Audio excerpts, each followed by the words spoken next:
Students, मैं Nitin Mahure, maths teacher from Yavatmal, फिर से एक बार आपकी सेवा में मेरे इस वीडियो के साथ। स्टूडेंट्स, हम इस वीडियो में बात करने वाले हैं CBSE class 9 chapter 6 lines and angles exercise 6.2 question number 3।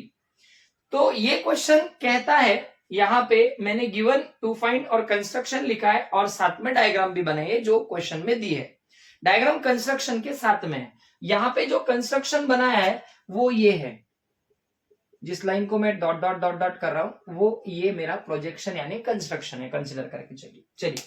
तो क्वेश्चन में कहा गया है कि एसटी, ये जो एसटी है, ये एसटी लाइन ये पीक्यू के साथ पैरेलल है। हाँ, अब ये थोड़ी टुकड़ों टुकड़ों में दिया है, अगर हम इसको एक्सटेंड करें तो एक्सटेंड होके ये पैरेलल बन जाएंगे। हमें उतना एक्सटेंड करना नहीं है, पर ये एक दूसरे को पैरेलल है।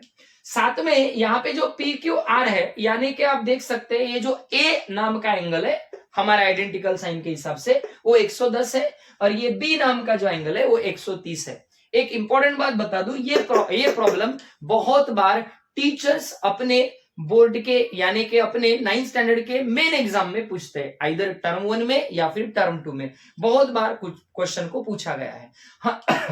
हाँ, यहाँ पे ये जो वैल्यूज है वो थोड़ी चेंज रहती है और प्रॉब्लम जनरली ऐसा ही होता है। तो इंपॉर्टेंट क्वेश्चन है, ध्यान दीजिए, समझने का प्रयत्न कीजिए।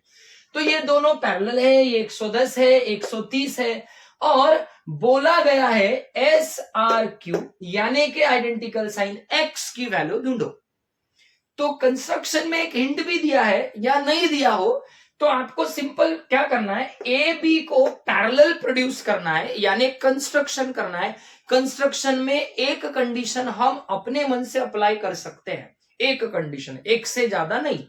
तो मैंने यहां पे एक कंडीशन अप्लाई की मेरे मन से, R A B parallel P Q and S T. अब पी क्यू को भी अगर ए बी पैरेलल निकाल दिया तो ऑटोमेटिकली एस टी को हो जाएगा, क्योंकि पी क्यू और एस टी पैरेलल है।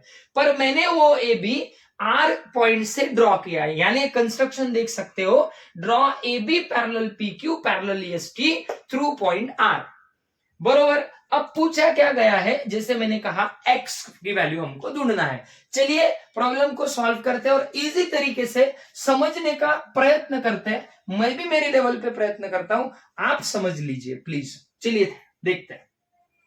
अब अगर इसको देखा जाए तो बड़े सिंपल तरीके से प्रॉब्लम सॉल्व होता है। देखो कैसे, अब हम एक्स और वाई को देखो तो ये दोनों को इंटीरियर यानी इंटीरियर एंगल दिखता है, बराबर।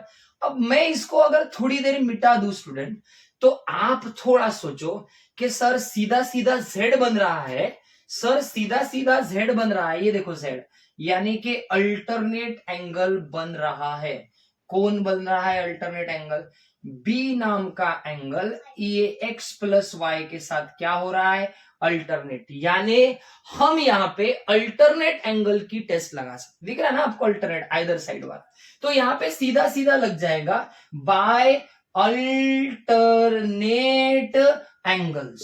अल्टरनेट एंगल से क्या होगा students, x plus Y is equal to होगा b। मैं आइडेंटिकल साइन के साथ चलूंगा, x प्लस वाई दोनों मिला के ये b के साथ इक्वल हो गए, जो कि b का वैल्यू हमको पता है 130। तो x प्लस वाई क्या मिला रे बाबा, x प्लस वाई मिला 130, 1 नंबर दे दिया, ठीक।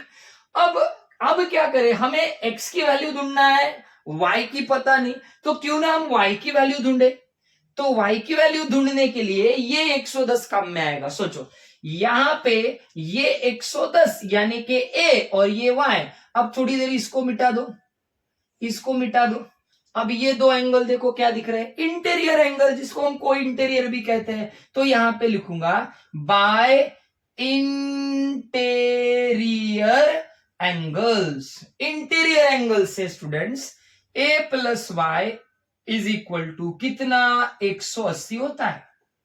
इंटीरियर एंगल तो पता है आपको 180 होते हैं, बिल्कुल पता है सर। तो a की वैल्यू जो 110 है वो उधर चली जाएगी, ये बनेगा 180 माइनस 110, यहाँ पे बनेगा y। 180 में से अगर 110 माइनस करो तो क्या मिलता है स्टूडेंट्स, सिंपल बात है सर, 70 मिलता है। अरे भाऊ, अब अगर y की वैल्यू मिल गई तो क्यों ना मैं इस y की वैल्यू इसमें रख दूं और x की निकाल लूं, हो गया ना सॉल्व, बड़े इजी तरीके से सॉल्व।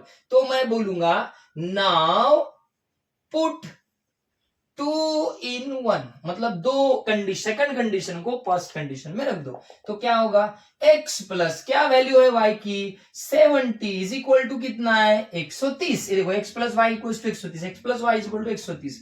तो स्टूडेंट्स ये 70 उधर चले जाएगा, बनेगा क्या रे 60 डिग्री, यानी आपका x का वैल्यू जो है 60 डिग्री आया, पर मैं उसे आइडेंटिकल साइन को अभी ओरिजिनल एंगल के साथ रिप्लेस करूंगा, यानी उसका ओरिजिनल नाम लिखूंगा, क्या है QRS। क्या मेरा QRS मिल गया? Yes, hence proof. आप मुझे बताइए कितना दिक्कत लगा? कुछ नहीं sir, alternate angle, interior angle and put the values, we got the value of x in a simplest manner, बहुत इजी तरीके से। इसी तरह से आगे आने वाले हर प्रॉब्लम को सॉल्व करेंगे और प्रश्नों को इसी तरह से आपके लिए इजीएस्ट बनाते रहेंगे। बस आपका लाइक, कमेंट और शेयर बनाए रखिए, आपका प्यार मुझ पे बनाए रखिए। चलिए मिलते हैं नेक्स्ट वीडियो के साथ। Thank you very much.